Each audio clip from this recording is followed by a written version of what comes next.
საპარტნიორო ფონდის ბაზაზე ნოემბრის ბოლოს სუვერენული ფონდი ამოქმედდება. ამის შესახებ საპარტნიორო ფონდის დირექტორმა სავალუტო ფონდის წარმომადგენლებთან შეხვედრისას განაცხადა. ირაკლი კოვზანაძემ განმარტა, რომ სუვერენულ ფონდად გარდაქმნის საკითხს საქართველოს პარლამენტი განიხილავს. მისი თქმით, საკითხის განხილვაში ჩართულნი არიან როგორც სავალუტო ფონდის, ასევე ფისკალური მისიის წარმომადგენლები.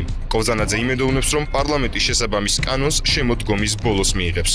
ყველა ჩვენი პროექტი, რომელსაც ჩვენ დღეს პორტფელში არის წარმატებული და ვითარება გაუმჯობესებისკენ არის აღშკარა. ზოგადად ჩვენ ვფიქრობთ, რომ მომდენო 2-3 თვის განმავლობაში ეს პროცესი დასრულდება, კანონი მიღებული იქნება პარლამენტში და საპარტნიორო ფონდის გარდაქმნა მოხდება სუვერენულ ფონდად.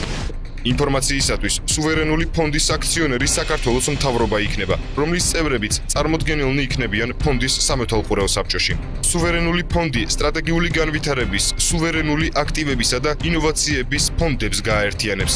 გარდაქმნის პროცესში აქტიურად არის ჩართული სავალუტო ფონდი, რომლის უშუალო ზედამხედველობითაც მიმდინარეობს მუშაობა საკანონმდებლო ცვლილებათა პაკეტზე.